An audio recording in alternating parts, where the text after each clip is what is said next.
Olha, e como hoje é dia dos professores, nós estamos, como nós já dissemos desde o início, estamos recebendo aqui no estúdio pedagogo Abrão Gustavo, né? Ele vai falar sobre os principais desafios, né, da profissão e também da educação no país.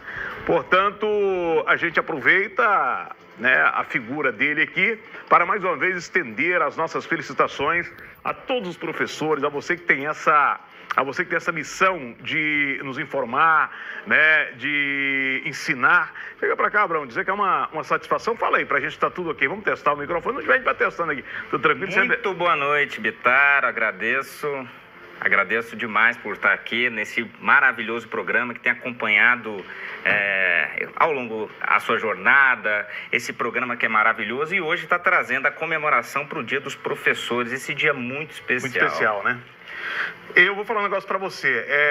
Gostaria muito que o professor tivesse, não querendo dizer que não mereça, mas que tivesse o melhor salário do país. Sim, não é verdade? Porque todas as profissões passam, obviamente, né, pelas mãos do professor. E o que a gente tem visto, na verdade, é cada vez mais, né, por mais que falam da valorização, mas a gente tem visto muito pouco avanço. Eu não sei se eu estou sendo, de certa forma, pessimista ou leviano até com a colocação, mas o que eu estou vendo é isso, né? Porque, vejamos, a começar pelo respeito. Antigamente a gente tinha um professor, por exemplo, professor para mim era o segundo pai, segunda Ave Maria de você criar um problema, né? A pai chegava, tinha uma reclamação na escola. Hoje não, os meninos cada na cara de professor. Hoje o professor não pode falar nada, que os próprios pais, ao invés de incentivar, né, o professor a continuar firme, não, dá razão para o aluno. E muitas vezes nós vimos aí, uma mãe foi lá espancar uma professora, né? Quais são, além desses, os outros desafios enfrentados? Você que é pedagogo, historiador, Abrão. Olha, primeiramente, boa noite e Obrigado. Agradecer mais uma vez a todos os professores de São Paulo e do Brasil por estar entrando aqui, né, nessa casa que é na boca do povo. O grande desafio é ser farol na escuridão. Né? Sabemos que hoje a educação enfrenta muitos desafios, né? Com o avanço tecnológico, com o avanço das tecnologias, que tem sido o maior desafio do professor hoje, e nós estamos iluminando, né, a escuridão que é a falta da educação. Né? E eu quero trazer um provérbio aqui, que, se você me der licença... Fique à vontade. Provérbios 22:6 diz: ensina a criança no caminho que se deve andar, e quando for velha não se desviará dele. Né? Então a gente percebe que através desse versículo bíblico, desse ensinamento milenar, né, nós temos também ali os pais como os principais educadores. O professor, ele não é quem vai continuar a educação. Primeiro começa em casa. Perfeito. Depois a criança vai até a escola e nós acompanhamos a educação das crianças, né? Não é responsabilidade total dos professores a educação de um filho, de uma filha. Não, nosso papel hoje como professor é acompanhar, né? Dar as mãos, fazer aquele trabalho em conjunto, junto com a comunidade, né? Junto com as escolas, junto com a coordenação e com outros profissionais também que colaboram para o crescimento do indivíduo, da criança em conjunto. Isso vai refletir na sociedade. Bom, ali está a lente da verdade, como a gente costuma dizer. Ser professor é um sacerdócio? Com certeza, é um sacerdócio e não é fácil. Todos os dias, para todos os professores que estão me assistindo nesse momento, sabe que entrar na sala de aula é trazer à luz a escuridão da mente das crianças, né? E não é só ali a questão do saber, mas tem outras questões também que o professor ele precisa estar atento, né? E nós contribuímos também com essa profissão para formar cidadãos melhores, né? Para você que é professor ou professora sabe do que eu estou falando. Eu atuo principalmente, Bitar, na área da alfabetização e do letramento, né? Ensinar a criança a ler ali os primeiros degraus, os primeiros passos na educação é muito importante, porque às vezes a gente vê, né? É o que define, inclusive, o que, né? É um ponto de definição, porque o aluno vai realmente para a formação do cidadão, para o que o aluno vai ser, né? Sim, sim. E nesse momento da política, né, que a gente vem chegando no momento político agora, eu peço às autoridades de São Paulo, do Brasil, que se atentem, né, aos professores, a todos aqueles que pensam numa sociedade mais justa, melhor, né? Que vamos ter um carinho especial pela educação, porque através da educação nós vamos ter uma sociedade funcionando de uma forma tranquila, né? Não vai precisar tanto ficar pensando em segurança pública, como a gente vê no seu programa, né? A falta ali de educação, quais são os efeitos colaterais que isso vem surgindo na sociedade, né? Às vezes as coisas se tornam tragédia porque não teve um trabalho por trás, uma boa educação, né? Não teve um investimento necessário. Imagina só, né? Eu já vi cada coisa no seu programa passando ali, né? Às vezes um menino que fez um assalto, isso parte o coração de qualquer professor, né? Porque a gente sabe, ali foi um trabalho mal feito, ali foi uma ausência, foi uma falta de carinho, uma falta de cuidado, né? Então, assim, vamos orar, vamos rezar para que as nossas autoridades prestem atenção, né? E valorizem também o professor. Você falou uma coisa interessante, né? De repente você vê um adolescente envolvido no mundo do crime. Sim. Ali a gente percebe que houve ausência, né? Tanto do Estado quanto da família. Sim, sim. Porque não dá para você culpar apenas um, né? Sim. Eu digo para você assim, quando o trabalho está bem feito em casa, geralmente você vai ver que na rua ele vai se refletir. Quando os pais, eles costumam colocar como prioridade a educação dos seus filhos, isso vai refletir na escola, isso vai refletir como um bom trabalhador, né? Uma pessoa que vai saber conviver em sociedade. Quando uma dessas coisas começam a falhar, a família, né? Às vezes por uma questão pessoal ali, o pai não está se dando bem com a mãe, né? A família está toda desestruturada, e aí vai acontecendo uma série de problemas que a gente vai vendo isso escalando e vai refletir com certeza no quadro social. Duas perguntas que parecem um tanto quanto óbvias, né? Até burras, digamos assim, né? Quando a gente pede para você, no caso, um mestre fazer uma avaliação quando a gente vê o problema todo que a gente está vivendo atualmente. Mas a avaliação da educação tanto no Brasil quanto no estado de São Paulo. Olha, uma avaliação que a gente, pelos anos que eu venho percorrendo a educação, a gente percebe que há partes do Brasil que se sobressaem sobre outras. Claro, o deputado que estiver trabalhando empenhado, o vereador, né, o prefeito, o governador que estiver empenhado ali, trabalhar em conjunto com os professores, que estiver empenhado também em trabalhar em prol da sociedade, você vai ver a coisa funcionando muito melhor. Agora, se tem ali um roubo na merenda, se acontece um problema aqui, ali, o pai está desempregado, né, o professor está ganhando mal, e aí você percebe uma desvalorização. Isso é um efeito cadeia, né? É um efeito que vai desencadear e vai refletir de uma forma geral, né? Todos vamos sentir o impacto da falta da educação. Para você que é nortista ou nordestino, eu estou dizendo isso com tranquilidade porque eu sou da região. Mas a gente percebe a disparidade no que diz respeito, estou aqui, eu estou atestando, e se o professor Abrão vai corroborar com o que eu estou dizendo, bem, se não, ele vai ficar tranquilo porque a opinião é dele. Mas quando a gente pega, por exemplo, um aluno numa disputa de um concurso do Sul, do Sudeste, aluno do Paraná, do Rio Grande do Sul, e coloca para confrontá-lo com os alunos da região Nordeste e Norte, olha, a diferença ela é gritante.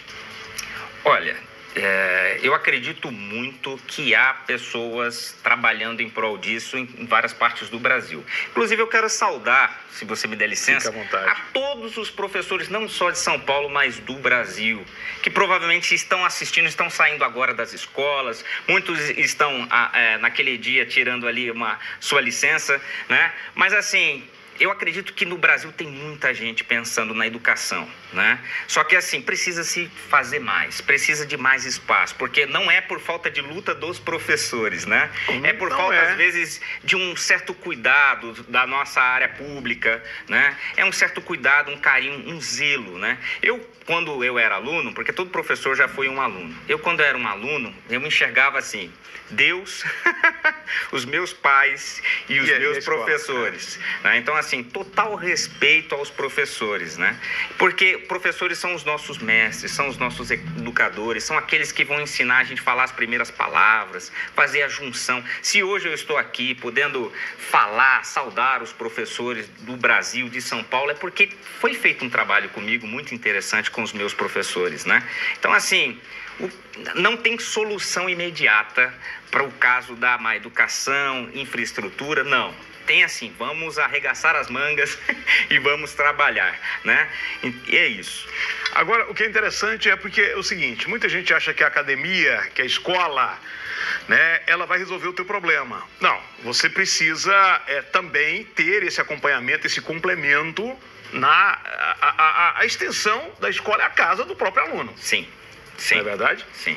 Eu acho muito engraçado que às vezes tem escolas, principalmente na rede pública, não estou generalizando aqui no programa, tem rede pública, tem escolas específicas que vem fazendo trabalhos excelentes, mas na sua grande maioria, percebe-se que os pais às vezes acham que uma escola é um depósito de crianças. Vou colocar meu filho do horário da manhã até o horário das 8 às 5, né? Vou sair, vou lavar as minhas mãos depois do trabalho, vou colocar em casa, vou deixar na frente da televisão, agora no celular, assistindo TikTok, YouTube, alguma coisa desse tipo.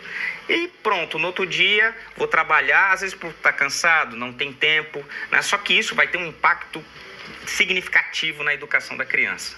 Quando os pais não colocam como prioridade a questão da educação dos seus filhos, participando em conjunto com a escola, né? Trocando ali com os alunos, é interessante hoje a gente olhar os cadernos dos alunos, ver o que está sendo entregue ali no material didático, né? Para que a gente possa trabalhar em conjunto e aí o pai, junto com a criança, participa da educação. Muito se falou na modalidade educação de tempo integral, né? Inclusive isso adotado por algumas cidades, alguns estados. Eu diria que a questão do tempo devia cair por terra, né? Porque devia ser a educação como um todo. O tempo é integral, enfim. Como é que você avalia essas modalidades? Outra coisa que também a gente viu uma certa discussão é do método passado por um dos grandes nomes quando a gente fala de educação no país, que era Paulo Freire, mas muita gente torce o nariz, né? Eu já emendei uma coisa na outra aí. Como é que você avalia essa modalidade bastante propalada, como eu já disse, adotada por alguns estados e muita gente, de certa forma, acho que não vai funcionar, enfim, e as críticas com relação ao Paulo Freire, ao grande educador? Olha, eu percebo que não é por falta de projeto, não é por falta de papel, de lei de incentivo, não é isso. É por falta de pessoas que querem colocar a mão na massa e trabalhar, né? Se o tempo é integral ou não, a gente não tem que medir o tempo se é integral ou não. Tem que ser a questão da eficiência. Está funcionando? A criança sai ali da escola alfabetizada, né? Ela consegue ler um texto, interpretar um texto, ou ela simplesmente é um analfabeto funcional? Faz uma junção de palavras, não consegue interpretar, porque você falou sobre os vestibulares, né? Os vestibulares, eles vai exigir de uma criança, de um adolescente, né? Daquele que encerra ali a sua carreira para entrar na faculdade, vai exigir uma interpretação de texto. Então, se não for feito esse trabalho de formiga, passo a passo, né? A criança vai lá, participa do ensino fundamental completo, vai para o ensino médio, mas vai lá com defasagem no seu vocabulário, não sabe ler um livro, não sabe fazer uma interpretação de texto, aí vai tentar brigar uma vaga na universidade.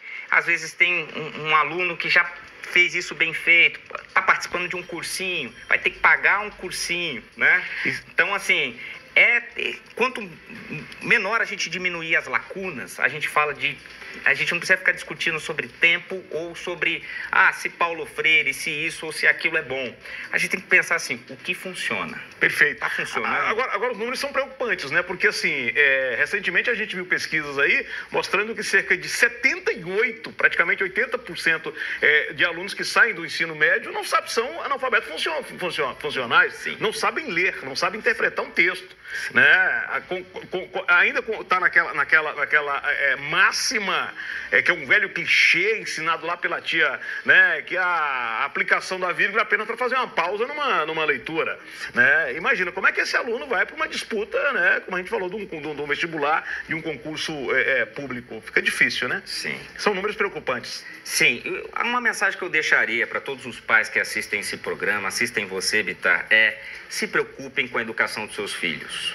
Pode ser que alguma coisa canse você no seu dia a dia. A gente sabe que não é fácil a vida do trabalhador em São Paulo, no Brasil, mas se preocupe. Para lá na frente você depois, porque custa caro tudo isso, mas lá na frente depois você não tenha problemas, para que você fale assim, eu fiz um bom trabalho com meu filho, né? Eu acompanhei os estudos do meu filho, e aí você não vai ter problema, porque assim, a preocupação não é simplesmente mandar o menino para a universidade, ou a menina para a universidade, não é isso, é formar um bom cidadão. Se ele souber interpretar um texto, se ele souber ler adequadamente, saber fazer ali, passar daquelas fases iniciais, ele vai ser um bom profissional aonde colocar ele.